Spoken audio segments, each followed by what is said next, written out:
Hi again, and welcome to Kuhn, Kraft, Yoga, and Design. My name is Laura, and today's sequence is going to be a slow yin practice. And we are going to really delve deeply into the hips and into the lower body joints. Today, I would recommend having a block or two and a bolster. You can, of course, do the whole class without any props whatsoever. But if you do have them, sometimes they can be a great resource. At the end, we are ending with what I like to call the yoga throne, using the bolster and the blocks, but you can always do your shavasana on the mat. When you are ready, we're going to get started and come right into our practice in hero's pose. In your hero's pose, sitting back on the heels and just sitting up tall. If it's too much to sitting directly on the feet, you can have a blanket padding the tops of the feet. And also, since we're just starting, you may want to have a block to sit on and sit a little bit higher. Take the weight up off of the feet. Wherever you want to start your practice today, let's just take a moment to collect ourselves, to find our space, and to make it our own. And when you're ready, we're going to come in stillness in our version of hero pose. Allow your eyes to start to close. Start to turn inward as we begin the class today.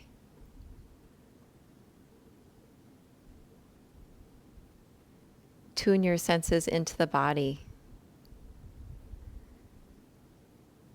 And discover what you may be feeling and maybe you didn't notice earlier on today. Maybe this is the first time that you've noticed your breath all day. You can feel the chest expand and then release.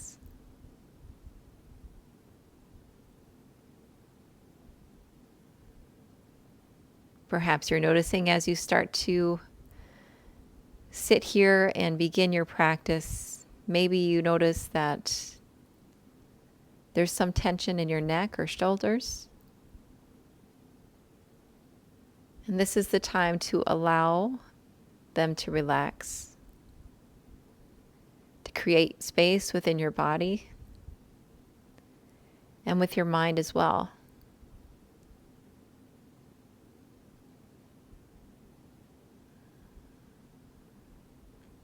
Thoughts may come and go during your practice, but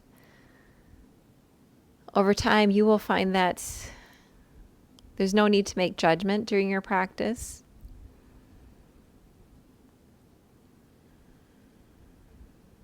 Doing a yin flow, of course, we're going to be still for long periods of time, and it can be challenging to have stillness within the body, but sometimes even more challenging for the mind to settle. It's completely natural.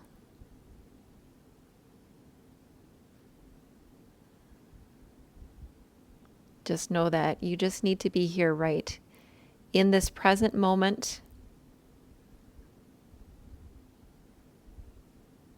Your thoughts may want to pull you out of it. Just let them go and exist as you are right now.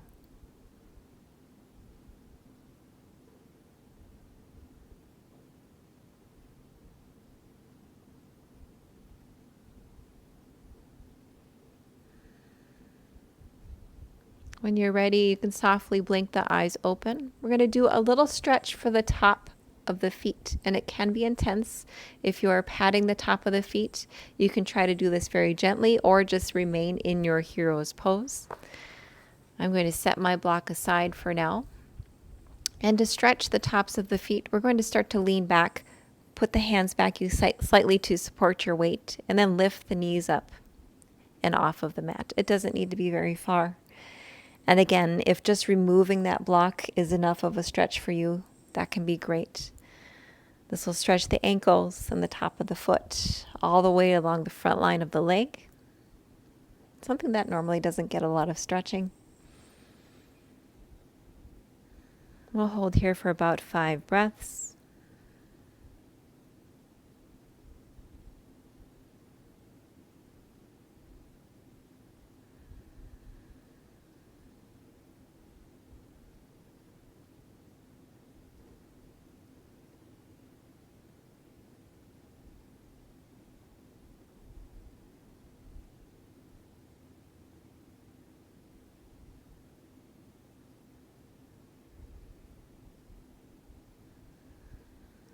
If you are stretched back, you can start to come back into your hero's pose, move through it slowly, and come through tabletop. And from here, let's just tap our feet onto the mat. Get some movement into the top of the feet, and then maybe move the ankles, rotate the ankles somewhat. You can do one foot at the time, both if you're super coordinated.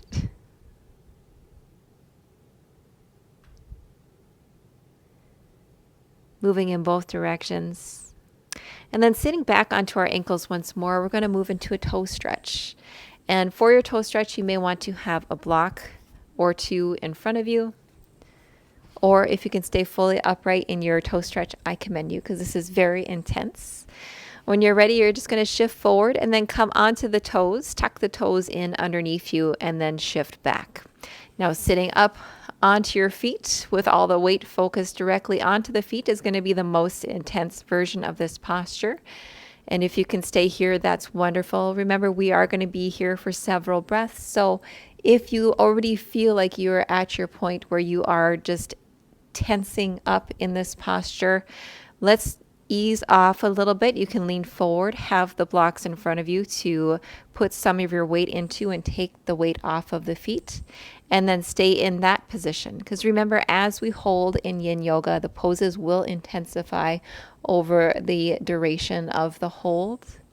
And our goal is to remain still and relaxed in the posture so that our muscles can relax and so we can get deeper into the joints. This is a very strong one. And now stretching into the bottoms of the feet. We'll hold here for about 5 more breaths, just as we did in the top of the foot ankle stretch.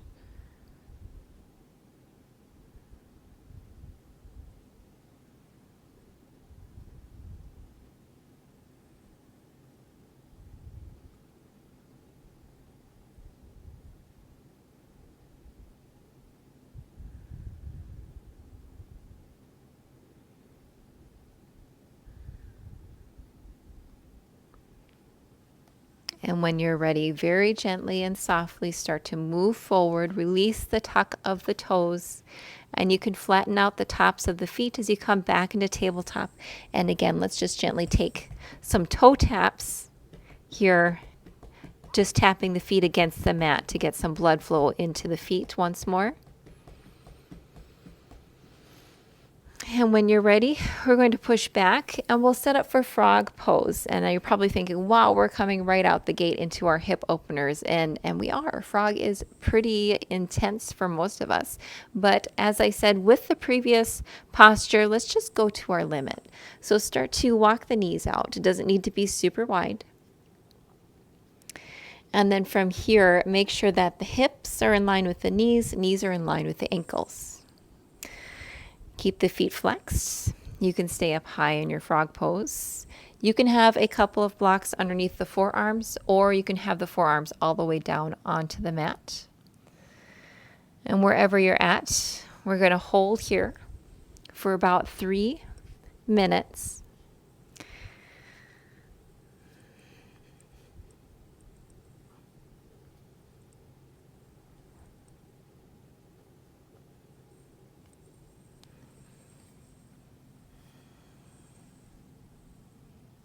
This posture is an excellent lesson in being aware of other parts of your body as well while you're holding frog pose.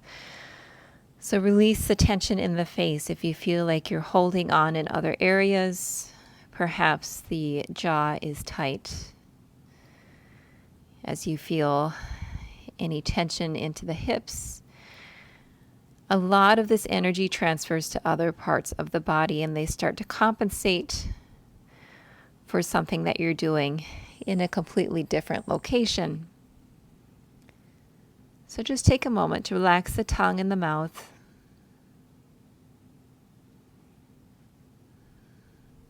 Relax the jaw and the forehead.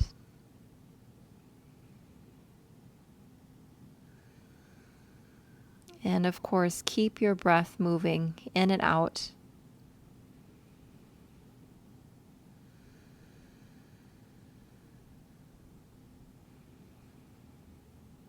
Remember, we're just here for about 3 minutes. We can do anything for 3 minutes.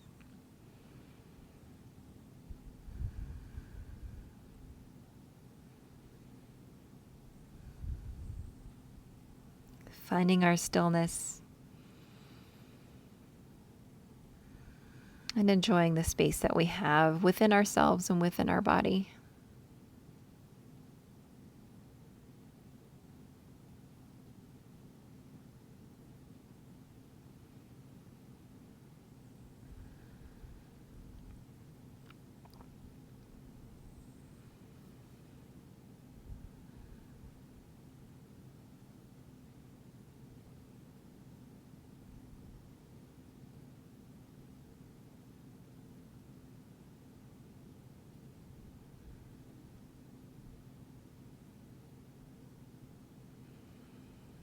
Maybe you're starting to feel a warmth already within the hips.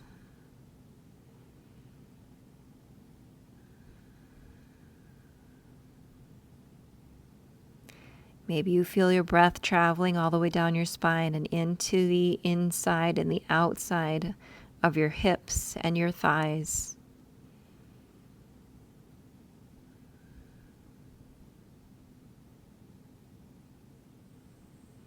To come out of frog, we want to be extra gentle and careful. We're going to shift forward just slightly and then start to bring the feet in towards one another.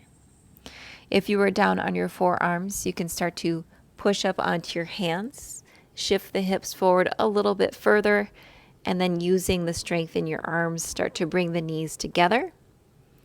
And then we're going to push back into a child's pose. You can go ahead and make it a narrow child's pose to give the hips a little bit of a break as we rest here for just 3 breaths.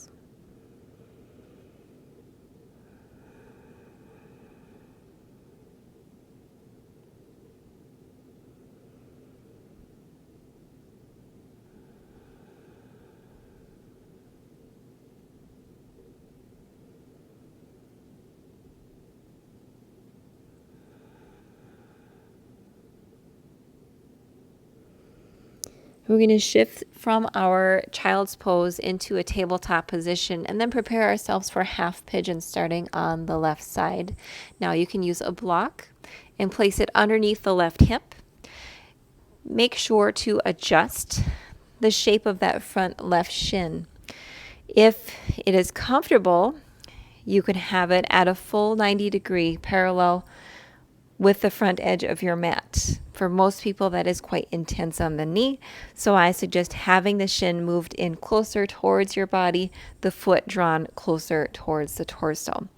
And then staying upright in your body to start with, check so that the back leg is nice and straight and so that the knee is facing downward.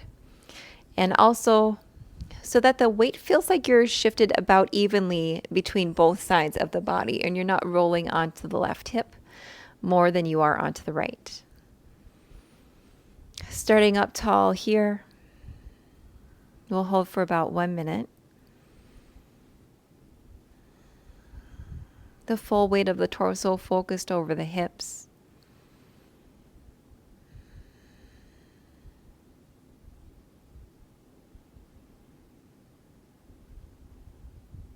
Feeling yourself sink even further into the mat.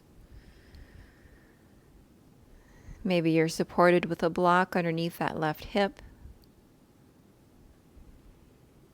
And when you're ready, we're going to start to walk the hands out, coming into sleeping swan. And from our sleeping swan, I'd like you to walk the hands over towards the left.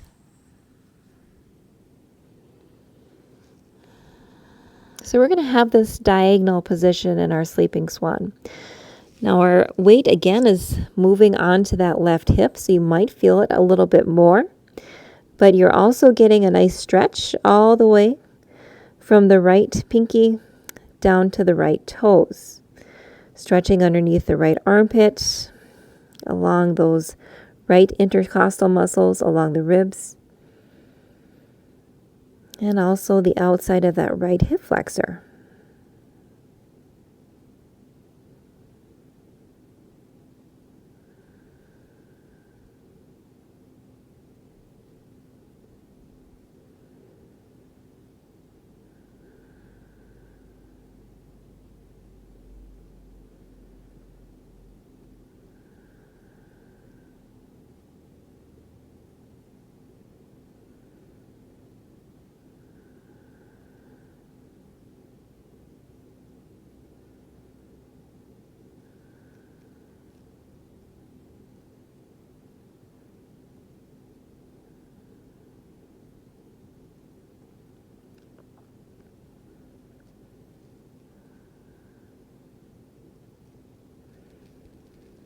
We're going to slowly start to walk our hands in. Use the strength in your upper body to lift yourself back to an upright swan position.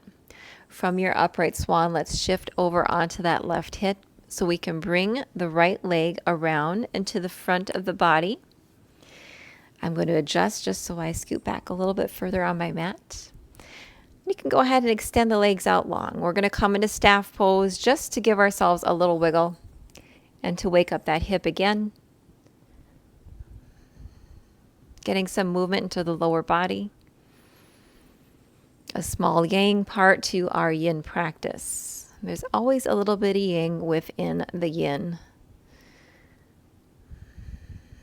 And when you're ready, we're going to move into our butterfly pose. To make this more of a hip opening challenge in your butterfly, you can certainly keep the soles of the feet together in your butterfly, but if you want to take the hips even wider, you can take your block and place it in between the soles of the feet. Depending on your openness, you can have it at the long length or you can have it at the skinnier length. And wherever you're at, that's going to help keep the hips open even further. Start sitting up nice and tall in your butterfly. You can give this a go, and if it isn't working for you, as always, just remove it. Don't come to any pain in your practice. Just go to your edge. When you're ready, start to allow the back to round and just forward fold into your butterfly pose.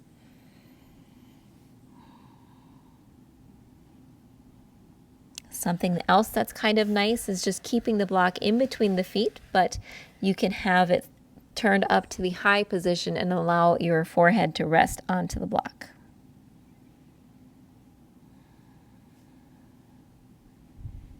Just breathing here. We're not pulling. We're not forcing anything to happen, but using the beauty of the breath to allow ourselves to deepen and to relax further in the posture.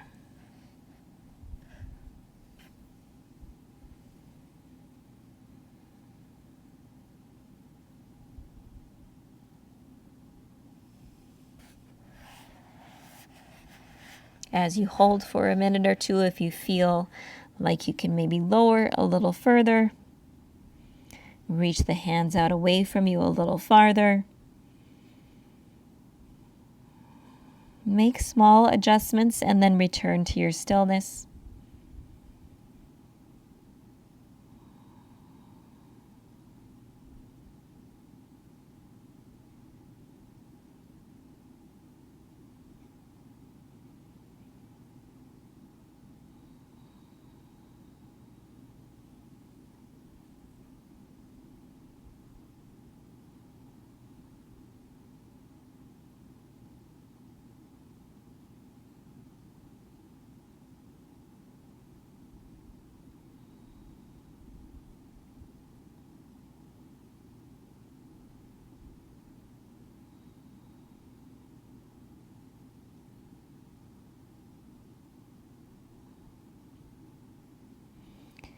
On the next inhale, we're going to use the hands again just to slowly bring ourselves upright. Remember, as we open deeply into these joints, they are going to be looser, so that's why we need to take more care as we move in and out of the poses. Allow your hands to bring your legs together. We're going to shift over into our tabletop position once more. This time we'll take swan pose on the right side. So let's adjust that right leg, bringing the shin up and forward, and then walking the left leg back. Maybe having a block underneath the right glute to sit a little higher. If that helps you feel more balanced in your swan pose.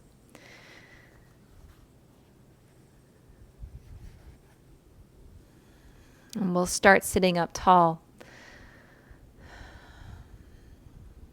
Finding that edge in swan, allowing the weight to settle over the hips, feeling even and balanced in the body.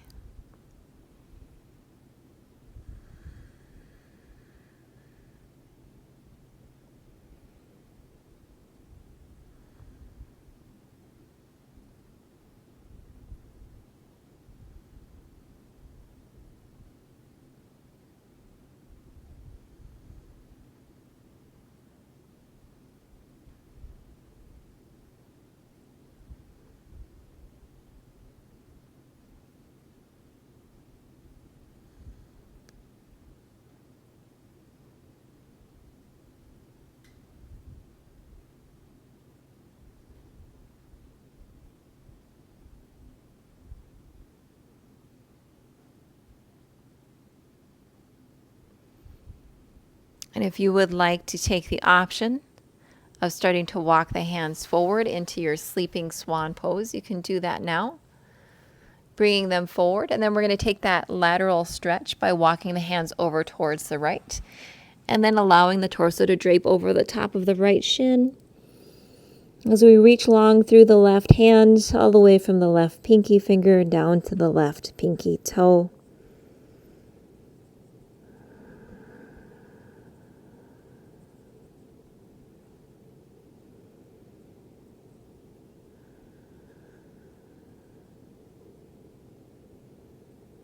Maybe picking up on any differences between the right and the left side.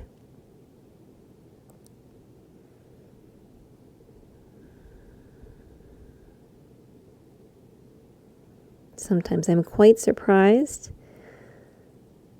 from one side to the other, and what I thought may have been tight was actually nothing compared to the other side.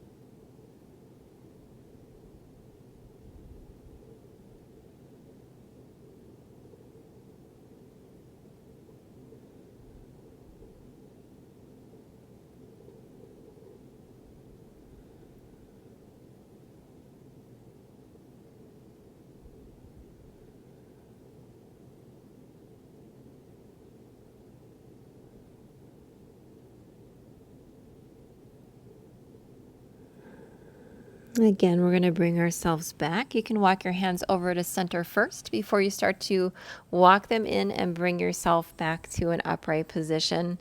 From here, let's shift over onto the right hip and bring that left leg up and around to the front of the mat, and then adjust if you need to. Scoot back on your mat slightly. We'll just come to staff pose and give the legs a little wiggle, shaking out any of the stillness that we created in the legs, and allow the blood flow back into the tissues and the fascia of the lower body.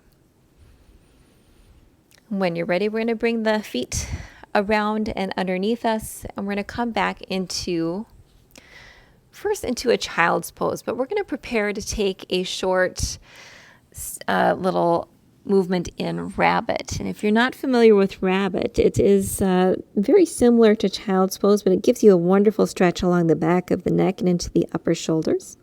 So from your child's pose, I want you to stay really in a narrow-legged child's pose. So the knees are close together or about hip width distance apart at most. And from here, just moving my arm so that you can see, I'm going to take the crown of my head and place it onto the mat. So I'm tucking my chin in and bringing myself into this tiny little curled ball. And then I'm going to take both of my hands behind me and take a hold of my ankles. From here, I'm going to just lift the hips up, keep the crown of the head connected to the earth, and then hold onto the heels at the same time lifting up to the ceiling with the hips, and then the head is still. I also have space between my neck and my chest, so my throat is not crunched in, but as you do this, you should feel a nice stretch into the upper body, a nice even pressure onto the top of the head, which can feel very calming and soothing. Take another deep inhale in, and then exhale back to child's pose. Let's stay here for a moment in child's. You can allow the arms to come beside you. If you want, you can return the forehead to the mat. But we're going to take that rabbit pose once more. And when you're ready, bring the crown of the head back to the mat. Take a hold of the heels with your hands and then shift the hips up again for your rabbit pose.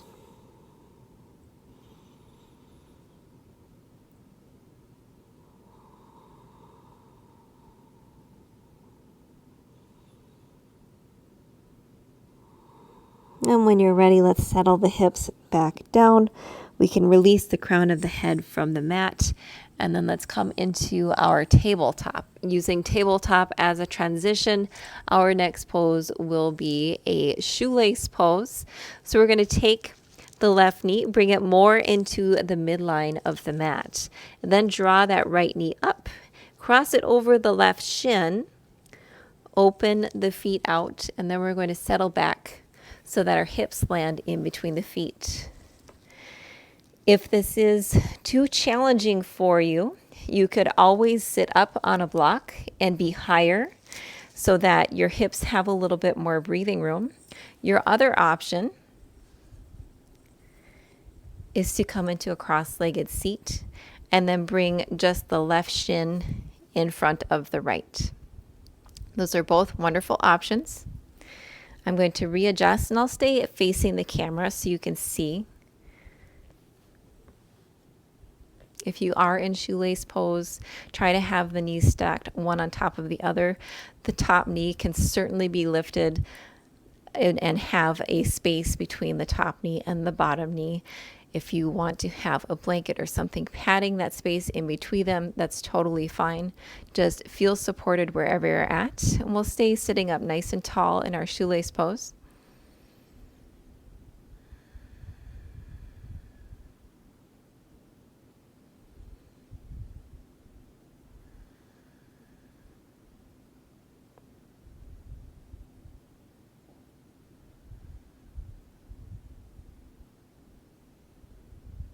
Now for the next option, whether you are in shoelace or if you're in that cross-legged position with your left shin in front of the right, you can try this in both shapes, but we're going to take another lateral stretch.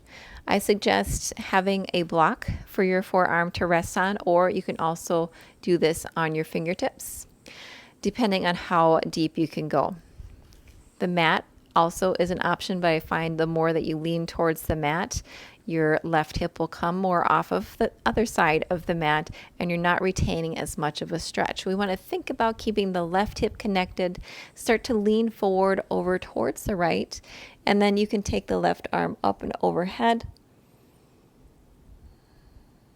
We're going to hold here for about a minute or two. If the left arm gets tired, just allow it to cross over the front of your chest and take the left hand over to the right shoulder.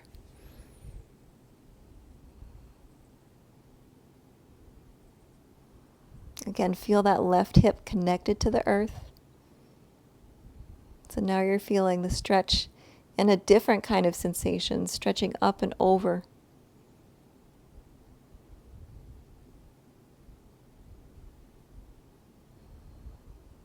Feel the muscles that wrap around the outside of that left hip and into the glute.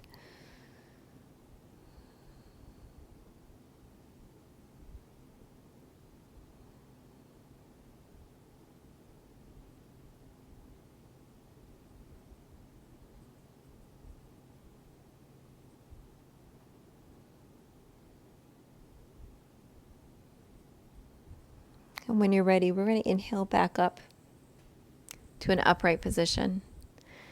Just for a moment, you can set your block to the side if you were using one.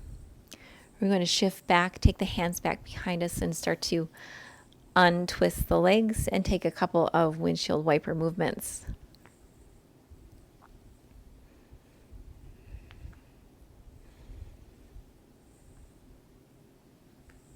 And before we move into the opposite side, we're going to take a fold, a seated forward fold, also called caterpillar in yin yoga. So you can have the legs fully straightened. You can have a bolster up under the knees to allow them to stay bent. But we're just going to fold into this and allow the back to round. Start to bend from the hips and just fold over the top of those legs.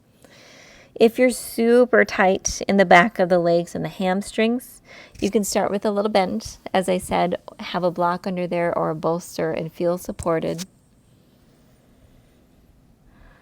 As we hold here for a little longer, maybe you can start to shift the hips out, walk them back to straighten the legs.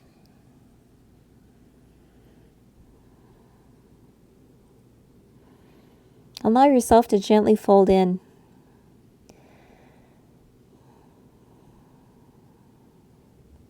The head hangs heavy. We're still breathing deeply. This time maybe noticing more of the sensations on both the front and the back side of the body.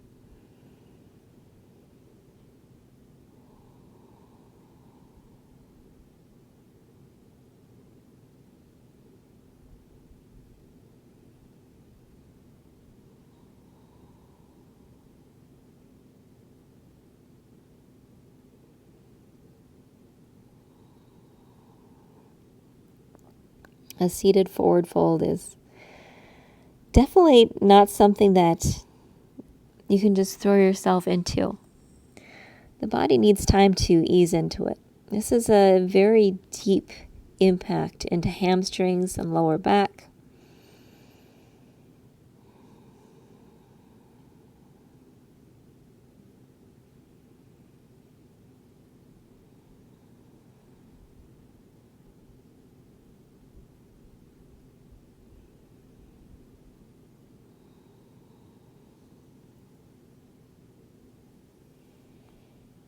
As we come up, we push into the mat deeply with our hands and start to unround the spine.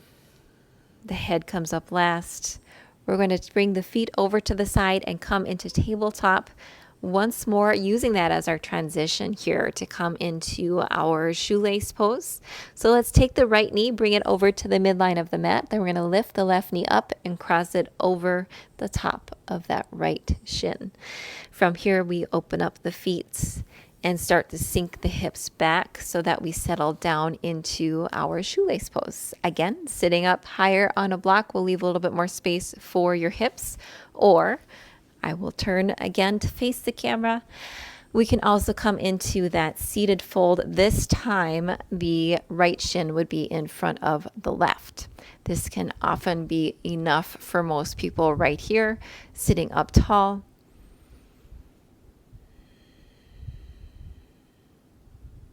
And if you want to intensify the stretch, whether you're in shoelace or if you have the right shin in front of the left, then you'd start to lean forward. Keep the hips grounded down onto the mat. I'm going to return into my shoelace pose, but I'll grab my block to have it close to me. In a moment, we're going to prepare for that side body lean, whether you're in your shoelace or you're in your version. That would be a version of fire log pose if you have the right shin in front of the left.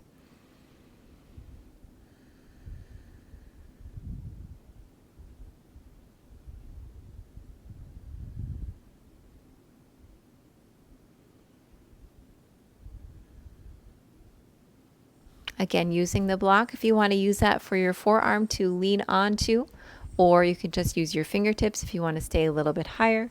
Start to shift over towards the left. Keep the right hip grounded as much as possible, just having that intention of sending the energy down the right hip.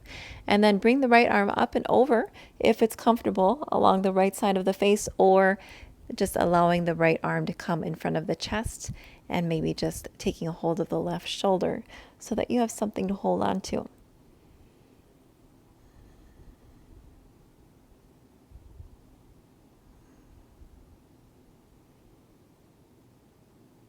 As you're here, relax into the face, maybe give a little smile.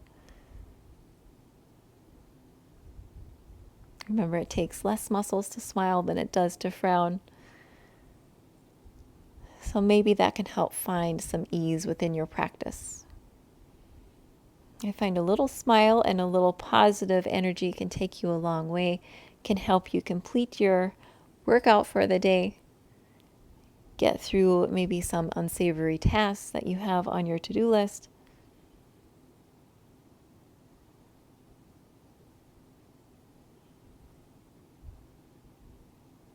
A positive mindset is, it seems like some are blessed naturally with that, but I do think that most people have to work to stay positive, and it is like training a muscle. Training the positivity in our minds is something that maybe we should all take a few minutes for every day. When you are able, we're going to softly come back up to an upright position. Again, let's take those hands behind us and we'll untwizzle the legs and take a couple of windshield wipers.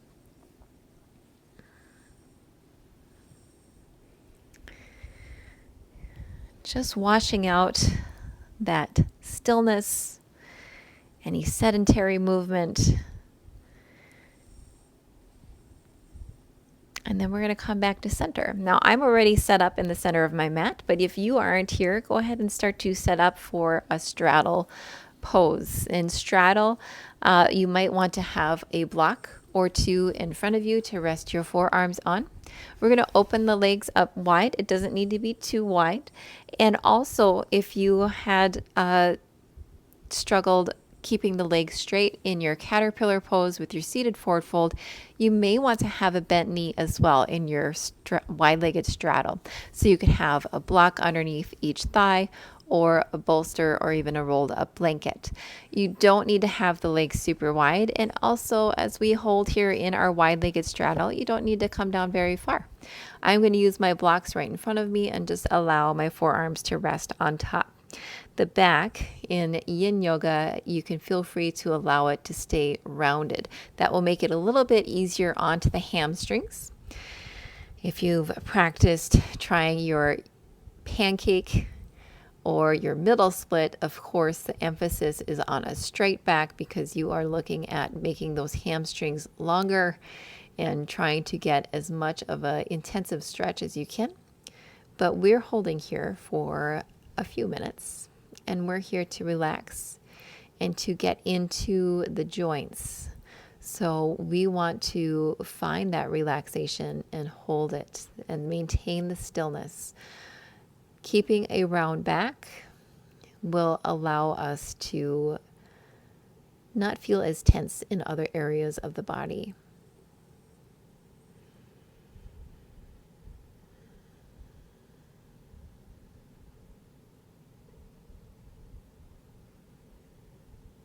And of course, as we hold here for a minute or two, maybe you want to change the height of your blocks. Maybe you want to lower down further.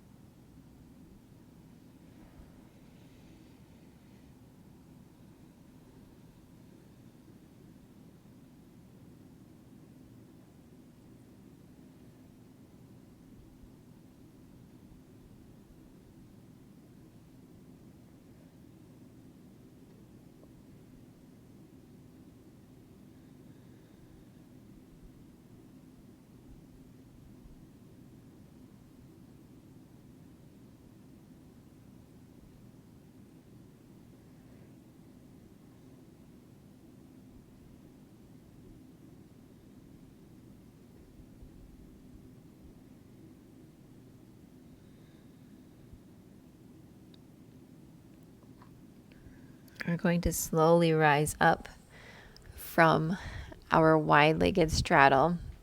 Use the hands to draw the legs in if they need some assistance. And then again, once more, let's take some windshield wipers. We're moving into our final pose. As I said, you could come into a normal shavasana where you just take it on your back and lie gently on your mat. If you would like, you could also set up what I like to call the yoga throne. And in your yoga throne, you're going to use your blocks. And I like to set up with one on the medium height and then one on the lowest height. And then take your bolster. And we're going to just stack it on top of the blocks. Trying to have it stable and supported. And you could, of course, have one block on the medium and the other one on the highest height. But again, just make sure that you're supported and you're not going to wobble off of here. And then start to turn yourself around. And we're just going to recline back onto our little throne and rest in Shavasana in this upright position. Now, since we are on a diagonal and lifted from the mats, if your legs are extended out long, you might feel like the low back is unsupported. So if that is the case, have a blanket or something underneath the low back, or you can keep the soles of the feet flat on the mat. Or if you would like even more support into the low back, allow the knees to drop in together. And we're just going to shut the eyes. Palms can be face down or face up. You're choosing. We'll take the last couple of minutes just to absorb the rebound into our Shavasana and enjoy this still and relaxing practice that we created for ourselves today.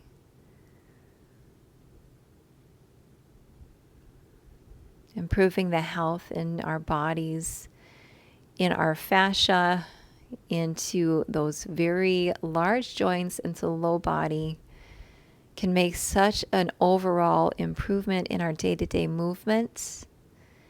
As we sit for long periods of time, we get very tight. Maybe you're a runner, and so you find that your hips get tight as well. Once those get tight, you tend to have more issues into the lower back. So sometimes you need to find a practice that is more of a slower movement and perhaps more mindful. And you get both the physical benefit of improving your joints' health and also your mental health as you slow down for yourself for the day. Feel free to remain in your little throne or in your Shavasana if you are ready. And in your lifted throne position, use the forearms just to push yourself up, and then your hands will come back to a seated position on our mat. And we'll close out our class by taking a great inhale up, lifting the arms up to the sky, and draw the hands down through heart center. As we close our yin practice, grateful for each other for showing up for our flow today. As always, I hope you have a great day. Make it a good one. Bye.